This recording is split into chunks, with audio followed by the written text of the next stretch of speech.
I will invite next presenter, Huzaifa Shahzad. Huzaifa Shahzad, are you there?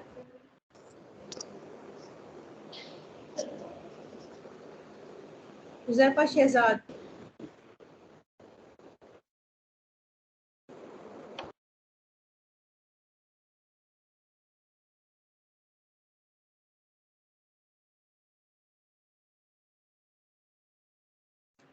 Huzaifa Shahzad, Please, I think he's yes, ma'am, I am student. here. Okay, thank you. So Please next let me. presenter is Huzaifa Shahzad. He is from Department of Agriculture Engineering, Bahauddin Zakariya University, Multan. The title of his presentation is Pressurized Irrigation Field Adoption Constraint in Multan region of Punjab, Pakistan. So please start your presentation. Thank you, ma'am. Please let me know if my slides are visible. Yes, your slide is visible. Thank you, ma'am. Jazakallah. Assalamu alaikum. My name is Engineer Huzaifa Shahzad Qureshi, and I am here to present my topic: Pressurized Irrigation Field Adoption Constraints in Multan region, Punjab, Pakistan. These are the contents of my presentation. As we all know that water is very important for the survival of humanity, and on earth about 1% of water that is being available, and around 97% of water is available as salty seawater. 2% is frozen in glaciers and polar ice caps. But however, the utilization of 60% of fresh water, we are using 40% of that water requirement of world food is being met by the irrigated agriculture. In Pakistan, about 18.83 million hectare area is irrigated out of 23.63 million hectares of total area under agriculture, which is very huge. So what we need to increase pressure of water use in justified manner that will result in the use of precise irrigation practices like high efficiency irrigation systems. Objectives: to investigate and analyze constraints in adaptability of pressurized irrigation system, to understand the concerns and demands of farmers about pressurized irrigation system, and to suggest the suitable measures to overcome the problems being faced in pressurized irrigation system and to upgrade the already in service systems.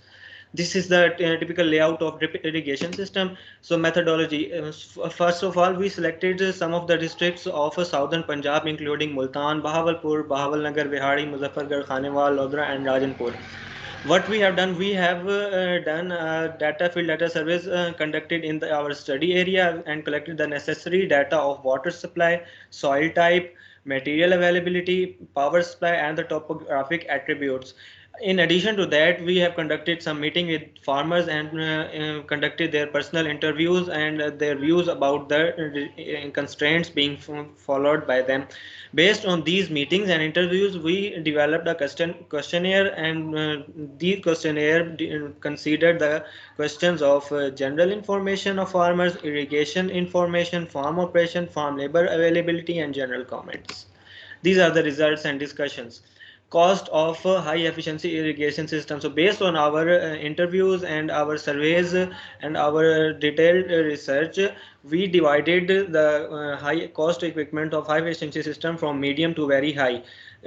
So medium to high and very high range is. And next is the average life irrigation drip irrigation system, including all the drip irrigation components from sprinkler head to sprinkler valves have seen in the slides. Next is the availability and the non-availability of the labor.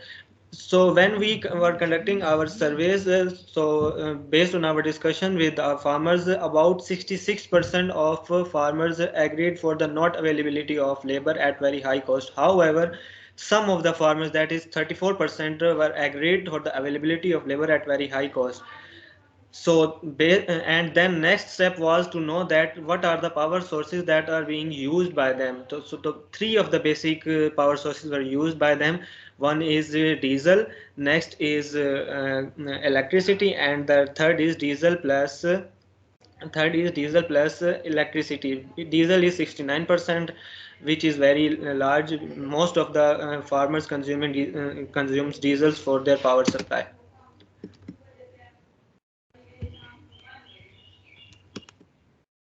Gross command area for the study area. So overall area was distributed based on the distribution developed by us. For example, we use range them less than 25, 25, 26 to 40, 41 to 50, and above 50 acres. So the number of respondents for less than 40, 25 acres were 24.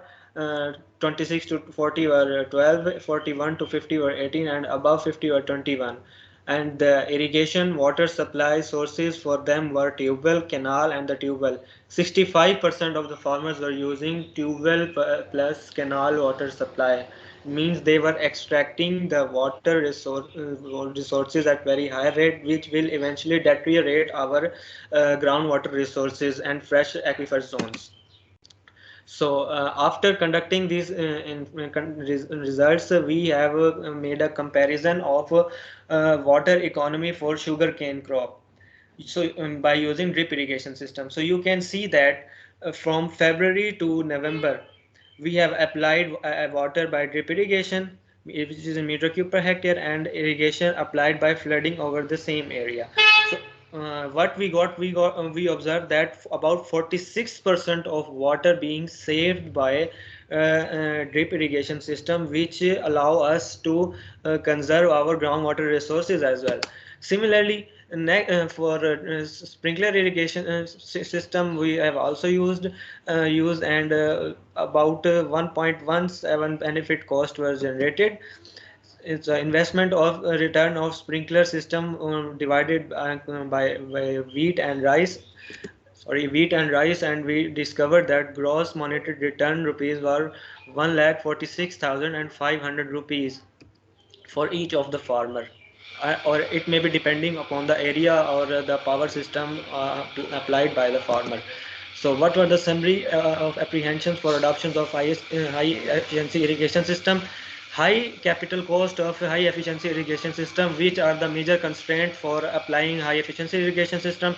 Highness of the material availability like spare parts in small cities at actual prices, non-availability of energy sources at cheap prices, and fresh water for high efficiency irrigation system, lack of optimum designing personnel having full command and installation of system. And these are the conclusions. So the main cause of non-adaptability of high efficiency irrigation system is high cost of the system equipments and its difficulties of non-availability in the local market. High cost of power supply and non-availability of professionally skilled locally laborers and other reasons pointed out by farmers for non-adoption of high efficiency irrigation technicians. Majority of farmers are not fully aware of the merits of high efficiency irrigation system. For example, benefits of cost ratio was found ranging from 1.23 to 1.7 for the case studies that we conducted during our research. By demonstration sites, farmers can automatically motivated for adoption of this technology when they will observe its working and benefits by themselves. Thank you. Thank you very much for completing your presentation very